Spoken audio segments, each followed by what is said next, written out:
Kisah keteladanan Nabi Muhammad SAW. Nabi Muhammad SAW lahir di kota Mekah Al-Mukarramah pada hari Senin, tanggal 12 Rabiul Awal, bertepatan dengan tahun gajah atau 20 April 571 Masehi. Disebut tahun gajah karena pada tahun tersebut telah terjadi penyerangan Ka'bah oleh pasukan bergajah yang dipimpin oleh Raja Abrohah. Nabi Muhammad SAW lahir dalam keadaan yatim. Ayahnya yang bernama Abdullah telah wafat pada saat beliau kurang lebih masih berusia 2 bulan dalam kandungan. Pada saat wafat, ayahnya tidak meninggalkan banyak harta, hanya meninggalkan beberapa ekor unta saja. Ibu Nabi Muhammad SAW bernama Aminah binti Wahab dari kalangan suku Quraisy yang terpandang mulia di masa itu. Saat masih bayi, Nabi Muhammad SAW diasuh oleh Halimah. Saat diasuh oleh Halimah, terjadi peristiwa pembelahan dada oleh malaikat Jibril untuk membersihkan hatinya.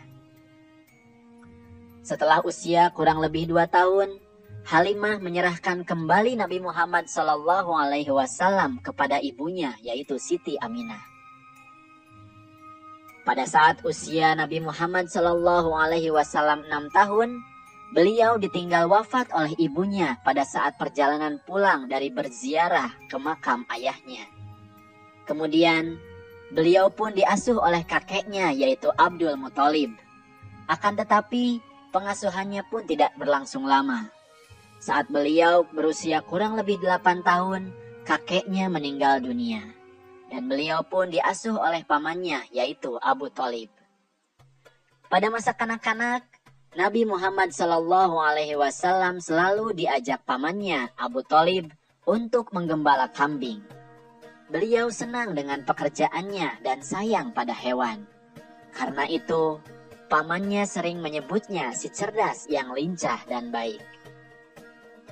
Pada usia muda, Nabi Muhammad SAW terkenal tabah, sabar, bertanggung jawab, pekerja keras, dan sangat jujur, sehingga ia diberi julukan Al-Amin, yang artinya terpercaya. Pekerjaan yang digelutinya saat itu adalah berdagang ke negeri Syam. Beliau membawa berbagai jenis dagangan milik saudagar kaya bernama Khadijah. Karena kejujuran beliau, Khadijah pun jatuh cinta kepadanya, dan Khadijah akhirnya menjadi istri Nabi Muhammad SAW. Nabi Muhammad SAW mempunyai kebiasaan berkhalwat, yaitu mengasingkan diri dari keramaian manusia, merenung, mendekatkan diri kepada Allah Subhanahu wa Ta'ala. Tempat yang digunakannya adalah di Gua Hiro, kurang lebih 5 km dari arah timur kota Mekah. Dan beliau melakukan ini pada setiap bulan Ramadan tiba. Pada hari ke-17 bulan Ramadan, ketika usia beliau genap berusia 40 tahun, beliau mengalami peristiwa yang sangat menakjubkan. Pada saat beliau sedang tidur, datanglah malaikat Jibril menghampirinya seraya berkata, "Iqra," atau bacalah. "Aku tidak dapat membaca," jawab Nabi Muhammad SAW. Malaikat Jibril lalu memeluknya hingga beliau merasa bahwa kematian sedang menghampirinya. Malaikat pun lalu melepaskan pelukannya lalu berkata lagi, "Iqra, bacalah." "Aku tidak dapat membaca," jawab Nabi Muhammad SAW. Lalu malaikat Jibril kembali memeluk Nabi Muhammad SAW lagi hingga beliau merasa kematiannya akan tiba. Kemudian malaikat Jibril pun melepaskannya lagi sambil berkata, "Bismillahirrahmanirrahim. Iqra bismi rabbikal ladzi khalaq. Khalaqal insana min 'alaq. Iqra wa rabbukal akram. Alladzi 'allama bil qalam. 'Allamal insana ma lam ya'lam." Bacalah dengan menyebut nama Tuhanmu yang menciptakan. Dia telah menciptakan manusia dari segumpal darah. Bacalah, dan Tuhanmulah yang Maha Pemurah, yang mengajar manusia dengan perantaraan kalam. Dia mengajar kepada manusia apa yang tidak diketahuinya. Quran Surat Al-Alaq ayat 1-5. Nabi Muhammad SAW lalu mengucapkan kata-kata yang dituntunkan malaikat Jibril itu. Hafal, seolah-olah tertulis dalam hatinya. Itulah wahyu pertama yang turun kepada Nabi Muhammad SAW. Nabi Muhammad SAW adalah Rasul terakhir dari 25 Nabi dan Rasul yang wajib diketahui. Karena Nabi Muhammad SAW sebagai penutup para Nabi, maka beliau sering disebut dengan Khatamul Anbiya, yang artinya penutup atau penghabisan para Nabi dan Rasul. Setelah mendapatkan wahyu, Nabi Muhammad SAW lalu berdakwah mengajak umat manusia menyembah Allah Subhanahu wa Ta'ala dan meninggalkan kemusyrikan, yaitu penyembahan terhadap berhala. Dalam menyiarkan agama Allah Subhanahu wa Ta'ala, Nabi Muhammad SAW tidak pernah takut sekalipun berhadapan dengan berbagai rintangan. Dakwahnya sering dihadang, bahkan diancam akan dibunuh. Abu Jahal adalah orang yang paling membencinya. Suatu ketika, Nabi Muhammad SAW sedang beribadah, lantas Abu Jahal dan komplotannya datang sengaja mengotorinya dengan najis.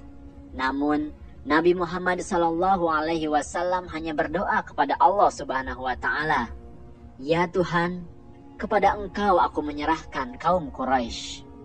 Doa ini dibaca berulang-ulang. Nabi Muhammad SAW selain terkenal jujur dan pemaaf, juga peduli dan mencintai anak yatim. Nabi Muhammad SAW pernah bersabda, "Barang siapa yang merawat dan mengasuh anak yatim dengan sebaik-baiknya, kelak mereka akan masuk surga, dan tempatnya berdekatan dengan Nabi." Hal ini diisyaratkan Nabi dengan jari telunjuk dengan jari tengahnya yang berdekatan dan tidak terhalang apapun. Hadis riwayat Bukhari. Begitulah cinta Nabi Muhammad SAW kepada umatnya, terutama kepada anak yatim. Nah, itulah adik-adik kisah Nabi Muhammad SAW dari sejak lahir hingga diangkat menjadi Rasul dan berdakwah kepada umatnya. Ada banyak sekali keteladanan yang dapat kita ambil dari kisah Nabi Muhammad SAW. Di antaranya yaitu, yang pertama, kita harus senantiasa menjadi orang yang jujur dan berkasih sayang. Sebagaimana Nabi Muhammad SAW yang senantiasa berbuat jujur dalam berdagang dan sangat menyayangi anak yatim. Kemudian yang kedua, kita harus senantiasa membaca Al-Quran. Karena Al-Quran adalah wahyu dari Allah Subhanahu wa Ta'ala yang apabila kita membacanya, kita akan mendapatkan banyak pahala. Kemudian yang ketiga, kita harus yakin bahwa Nabi Muhammad SAW adalah Rasul terakhir. Tidak ada lagi Nabi dan Rasul setelah Nabi Muhammad SAW. Itulah dia kisah keteladanan Nabi Muhammad SAW. Jangan lupa like, komen, dan subscribe video ini. Kemudian aktifkan tanda loncengnya supaya kalian mendapatkan informasi dari update video yang terbaru. Terima kasih atas perhatiannya dan mohon maaf apabila ada kesalahan. Billahi taufik wal hidayah. Wassalamualaikum warahmatullahi wabarakatuh.